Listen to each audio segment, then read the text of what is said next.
Bonjour, je suis Maude et tu écoutes l'épisode 10 du podcast S'élever en même temps que son enfant. Dans cet épisode, nous allons parler de la culpabilité parentale. Pourquoi est-ce que tu la ressens et comment ne plus la subir dans ton quotidien.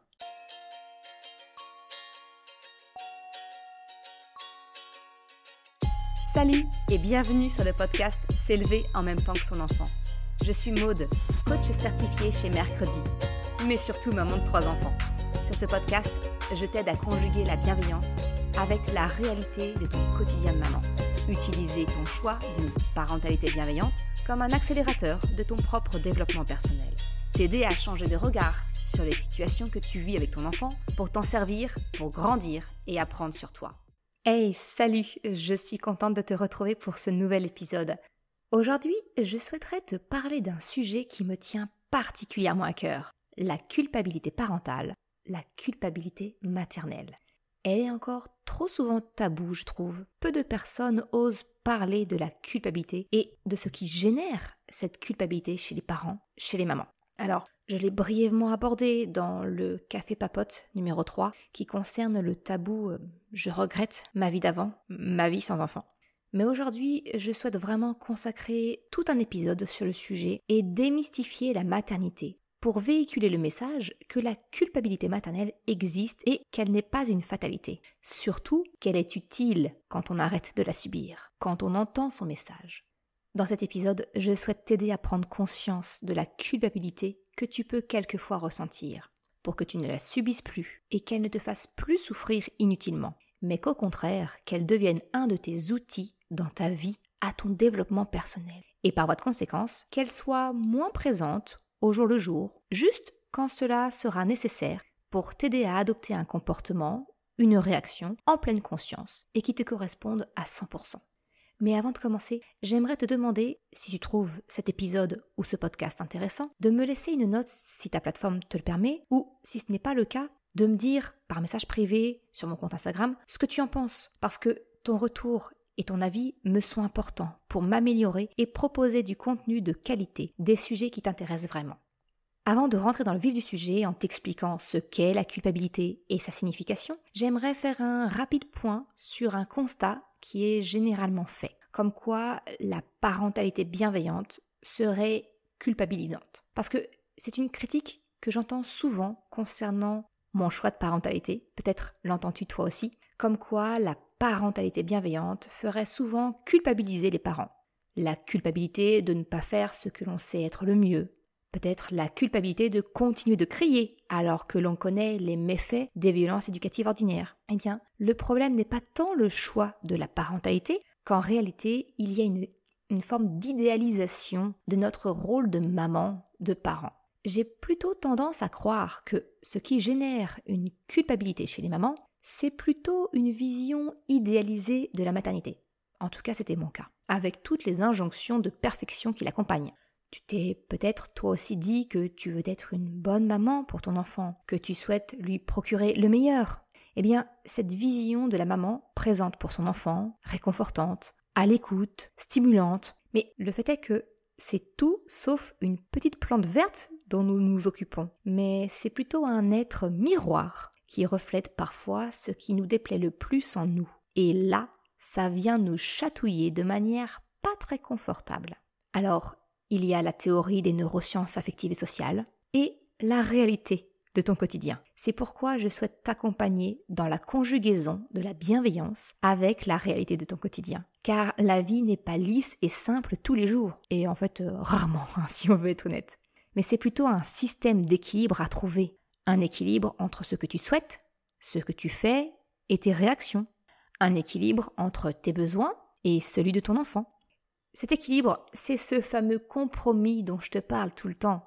En fait, je ne suis pas de celles qui défendent les violences éducatives ordinaires par la culpabilisation du parent. Parce que je pense sincèrement que nous faisons, que tu fais de ton mieux avec ton enfant.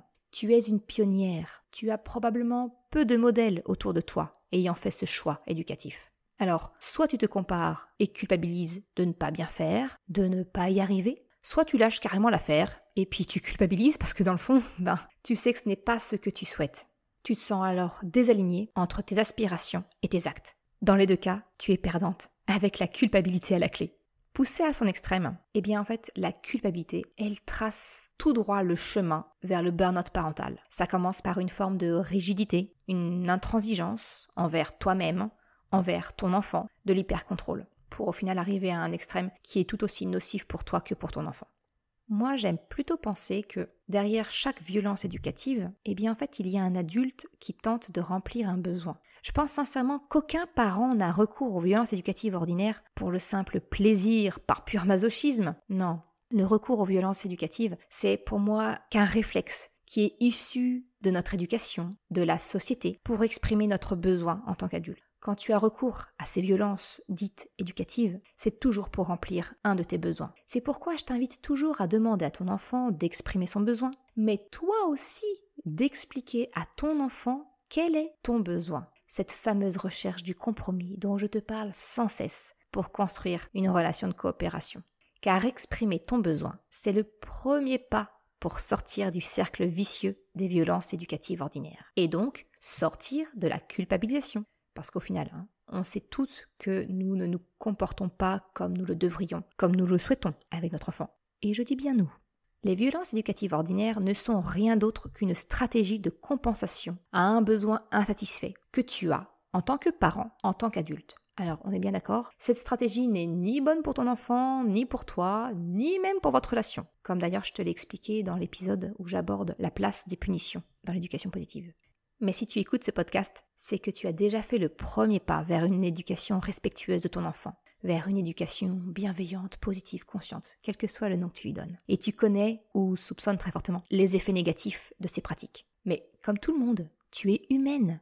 Comme j'aime à le dire, tu es une maman parfaitement imparfaite. Et il se peut que tu aies recours à ces violences malgré toi, par automatisme, par épuisement, la fatigue, la reproduction d'un schéma que tu as connu peut-être enfant, ou malheureusement aussi en tant qu'adulte. Parce que dès lors qu'on lui prête un petit peu d'attention, on se rend compte que finalement, la violence banale, elle est présente partout, chez tout le monde. Alors, très probablement, tu te sens coupable d'avoir réagi ainsi, d'avoir eu ces paroles blessantes, ces gestes envers ton enfant ou devant ton enfant. Et c'est là que la culpabilité pointe le bout de son nez. Je le sais, je la connais bien, c'est une bonne amie à moi. En fait, c'est grâce à ma psychothérapeute que j'ai finalement mis le doigt sur ce sentiment, qu'en fait je vivais au quotidien avec tout le monde, tout le temps, et bien même avant d'avoir des enfants, avec une culpabilité permanente. Ma vie entière était tournée vers la culpabilité. Je ne suis pas assez ceci, je ne suis pas assez cela, dans ma sphère professionnelle, amoureuse, amicale, familiale, tout le temps. Est-ce que ça te parle à toi aussi ?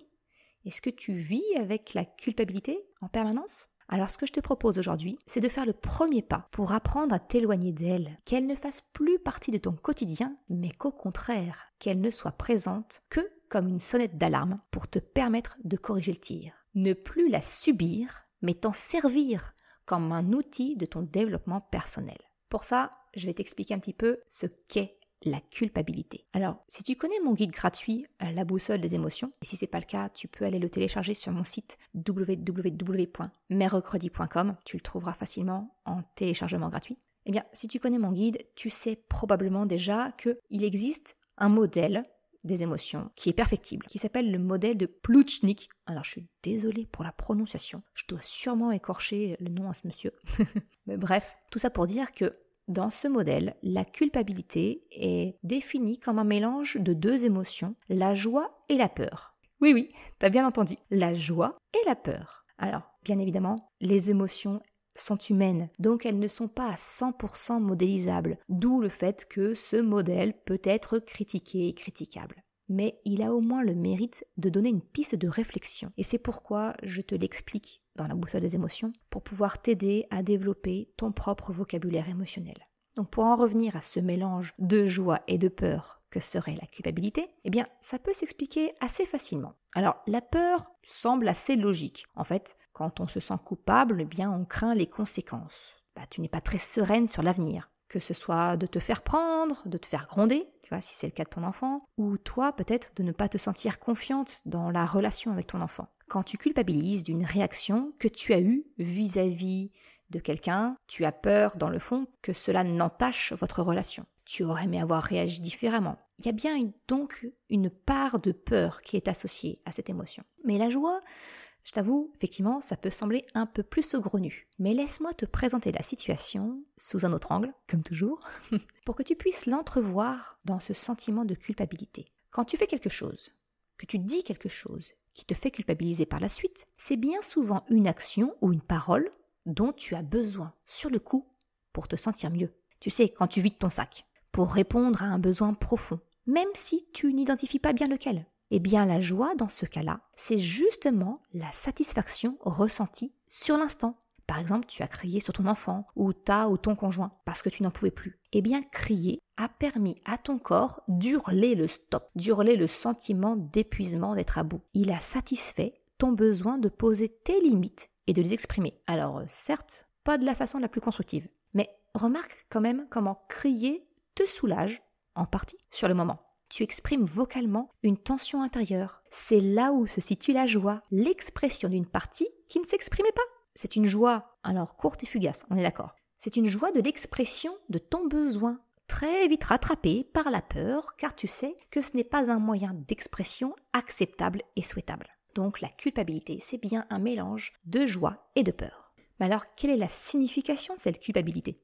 Eh bien, en comprenant ce qu'est la culpabilité, tu comprends donc que, comme toute émotion, elle est là pour te délivrer un message.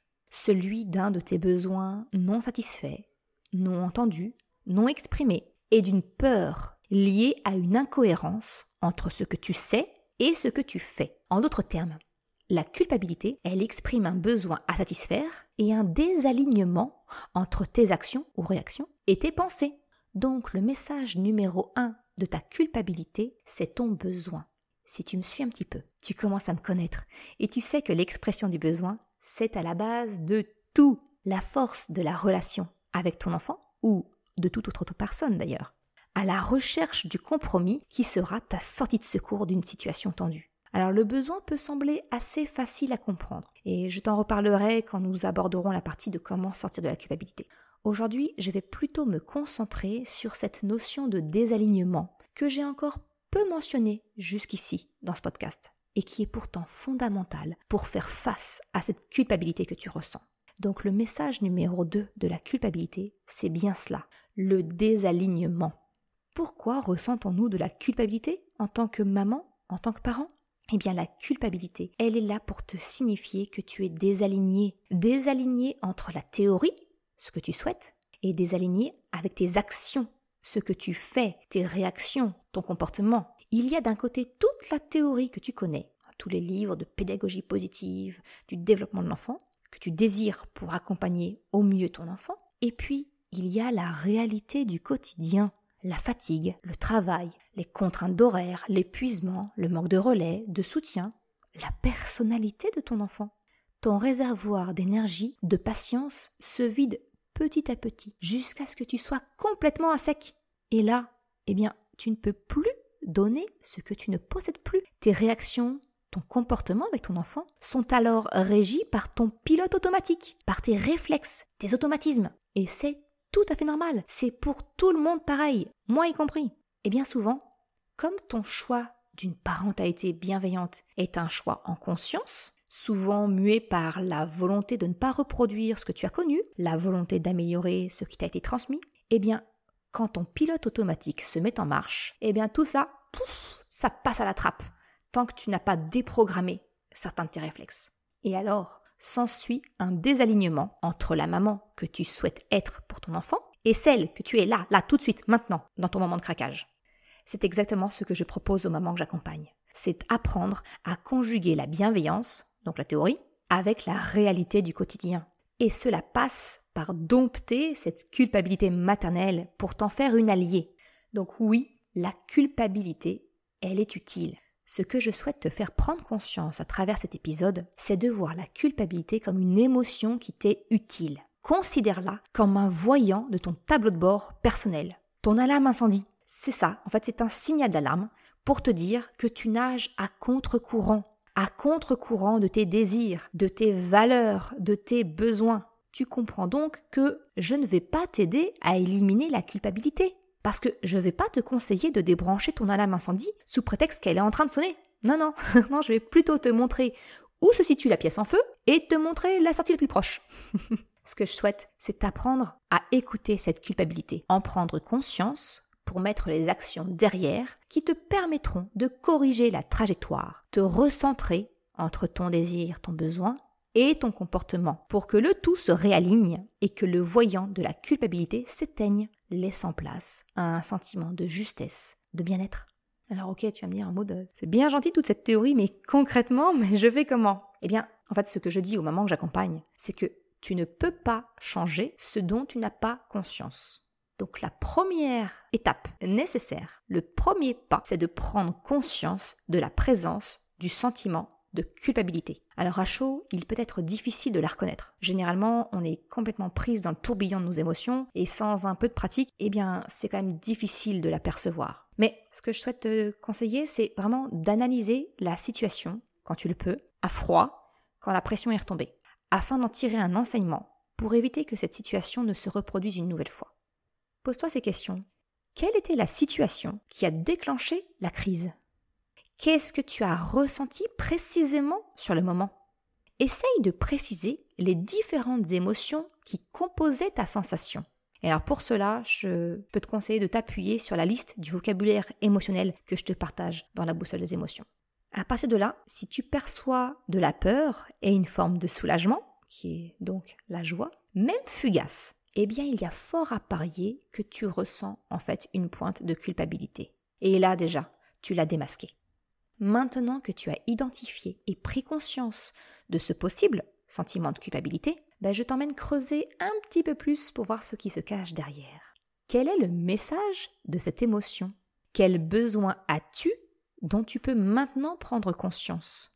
Quelle valeur est importante pour toi et que tu peux ainsi voir au grand jour ?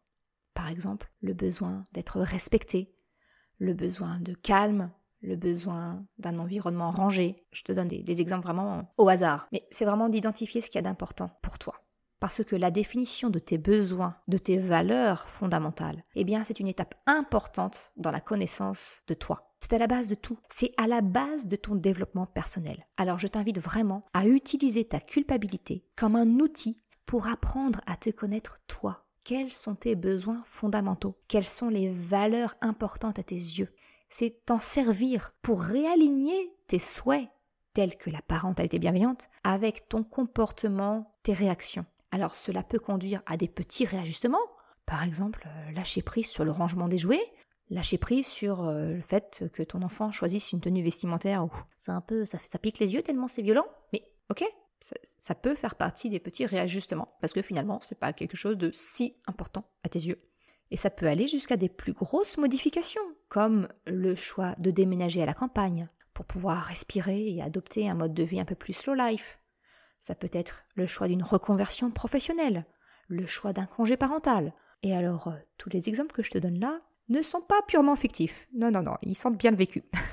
Mais tout ça pour te dire, c'est que il m'est vraiment important de t'accompagner à travers ces épisodes et dans mes articles vers une meilleure connaissance de toi, une prise de conscience à la fois. C'est ça que je propose aux mamans que j'accompagne. 3 mois de coaching pour apprendre à se connaître et à se sentir réaligné. Parce que c'est là la clé pour pouvoir accompagner ton enfant dans la bienveillance. Parce qu'une maman bien dans ses baskets, eh bien, c'est un enfant plus heureux avec un modèle parental vrai et imparfait. Une fois que tes besoins sont identifiés, eh bien, l'étape suivante, c'est d'apprendre à les communiquer. Parce que en avoir conscience, c'est bien. Les communiquer sans hurler ou tout jeter, c'est franchement mieux. Parce que malheureusement, c'est ce qui se passe quand la culpabilité nous prend par surprise. Moi, la première, j'ai déjà crié sur mes enfants de ne pas crier parce que je souhaite du calme et du silence. Tu vois un petit peu le paradoxe de crier pour demander du calme et du silence ? Et ça m'arrive encore aujourd'hui. Parce que moi aussi, quand mon réservoir est vide, eh bien mes vieux automatismes remontent au triple galop. Alors autant certains de mes réflexes ont bien été déconstruits, comme lever la main sur mon enfant, et d'autres, franchement, sont nettement plus coriaces. Parce que, comme par exemple, ne pas crier, c'est quelque chose que je dois faire consciemment. Ce n'est pas encore rentré dans mes pilotes automatiques. Mais tout ça, c'est ok, parce que je suis en constante amélioration. Tout comme toi, passer un deal avec ta culpabilité, c'est donc faire le deuil de ta perfection et accepter pleinement d'être une maman parfaitement imparfaite. C'est montrer à ton enfant que ce n'est pas la perfection qu'il faut viser, non, mais l'amélioration continue. C'est ce dont je t'ai partagé dans l'épisode qui concerne les 3 idées reçues sur la parentalité bienveillante. La perfection, c'est vraiment le poison doré de la parentalité bienveillante. Pour moi, être un modèle d'imperfection, c'est donc savoir demander pardon, s'excuser auprès de son enfant. Avouer que toi aussi, en tant qu'adulte, tu peux te retrouver débordé par tes émotions et ne plus savoir comment réagir. Alors, clairement, communiquer son besoin, c'est l'exprimer en parlant de soi. Tu ranges la mitraillette à tu, parce que le tu, tu sais la mitraillette à tu. Si, tu la connais. Celle qui dit « Tu n'écoutes pas, tu ne ranges rien, tu n'aides pas, tu me fatigues, t'en fais qu'à ta tête. » On range la mitraillette à tu, le tu accusateur. Et à la place, je t'encourage à parler de toi, de ce que tu ressens, de ce que tu as besoin. Et en aparté, je te glisse que c'est également valable dans toutes tes relations. Essaie avec ton conjoint ou ta conjointe, avec tes collègues. Tu verras, le message passera beaucoup mieux. Et ça, remplacer le tu, parler de soi, ça passe par 3 petits mots que je te demande d'user et abuser pour en prendre vraiment l'habitude. J'ai besoin de. À la place de tu n'écoutes pas, cela peut devenir j'ai besoin d'attention de ta part. Tu ne ranges rien, devient j'ai besoin que la pièce soit rangée pour me sentir bien à la maison. J'ai besoin que la pièce soit rangée pour pouvoir retrouver les affaires facilement. Tu n'aides pas. Peut devenir j'ai besoin que l'on débarrasse tous ensemble pour aller plus vite et pouvoir passer un moment ensemble. Tu me fatigues. Peut devenir j'ai besoin de calme pour retrouver de l'énergie et jouer avec toi. J'ai besoin de calme pour ne pas me laisser déborder par mes émotions. Tu n'en fais qu'à ta tête. Devient j'ai besoin que l'on trouve un compromis qui te convienne et qui me convienne pour que tout le monde soit gagnant. Tu l'as compris maintenant? Si ton réservoir est vide, tu peux avoir toute la meilleure volonté du monde. Tes automatismes reviendront au galop, reprendre les rênes et compliquer la relation avec ton enfant. Tes réactions ne seront plus alignées avec tes aspirations. Et donc, la culpabilité reviendra pointer le bout de son nez. La boucle est bouclée. Alors, ce n'est pas grave, parce qu'avec les conseils que je viens de te donner, tu ne subiras plus ton sentiment de culpabilité. Tu t'en serviras maintenant pour grandir et te développer. Mais l'éviter quand c'est possible, franchement, c'est quand même plus facile. Savoir quels médicaments prendre pour te soulager quand tu as mal au ventre, c'est pas mal, c'est utile. Mais éviter les aliments qui provoquent tes douleurs, c'est quand même mieux, parce que comme ça, pas de douleur et pas besoin de prendre de médicaments. C'est exactement de cela qu'il s'agit. Prendre le problème de la culpabilité à la racine, quand cela est possible. Et cela consiste à prendre soin de toi, remplir ton réservoir. Arrête de voler des moments dans la journée pour toi. Parce que oui, on vole toutes ces quelques minutes ou secondes dans les toilettes. Mais ne vole pas le moment. Prends ce temps. Il t'appartient. Tu n'as pas à le voler à qui que ce soit. Alors au départ, on est bien d'accord, c'est compliqué. Ça, je le sais bien, parce que franchement, c'est pas encore un automatisme que j'ai 100% implémenté. Et d'ailleurs, pour être tout à fait honnête, mes enfants au départ ne comprenaient pas que je prenne du temps pour moi. Alors tu vois un peu le genre de message que l'on peut faire passer sans le vouloir à nos enfants? Qu'une fois adultes, qu'une fois parents, notre temps ne nous appartient pas, qu'on est là pour servir les autres.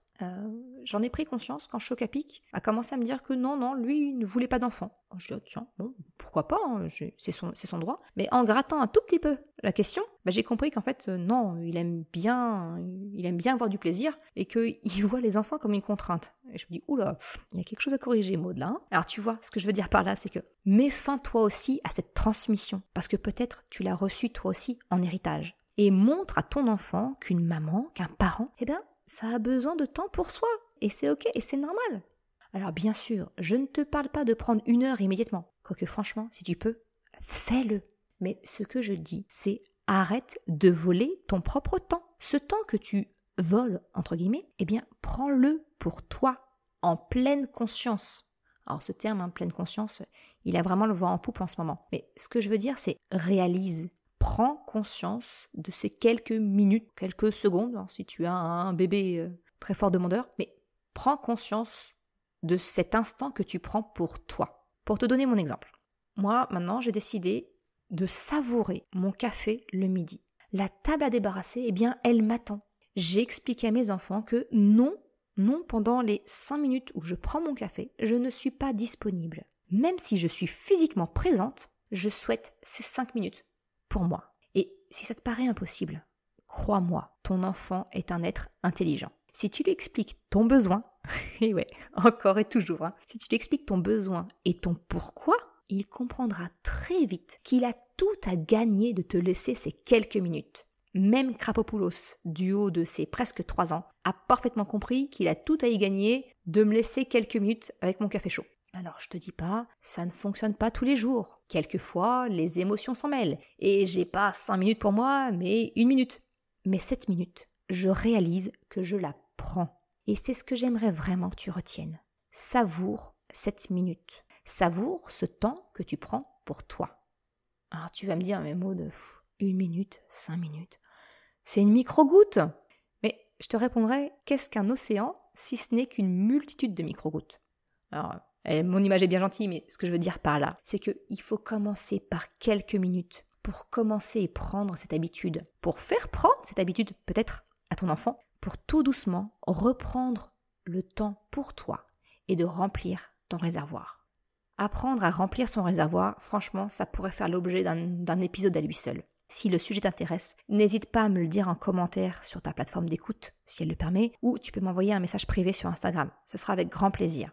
Mais voilà un petit peu ce que je voulais te partager aujourd'hui. La culpabilité, ce n'est pas une fatalité. La culpabilité, elle t'est utile et tu n'as pas à la subir. Sers-toi-en pour apporter les changements nécessaires afin de te sentir équilibré, aligné entre tes souhaits, tes pensées et tes actions. Cela passe par reconnaître tes besoins, les communiquer, prendre soin de toi et de ton réservoir. J'espère que tu auras trouvé quelques pistes pour composer avec ta culpabilité, pour l'apprivoiser et comprendre ce qu'elle souhaite te faire changer. Commence par un petit pas, un à la fois. Et rappelle-toi, on ne court pas avant de savoir marcher. Je sais, c'est frustrant, mais prends le temps. Sois tolérante et bienveillante avec toi, histoire de faire un premier pas pour écouter ta culpabilité. Merci d'avoir écouté cet épisode jusqu'à la fin. Tu retrouveras une retranscription sur le site mercredi.com.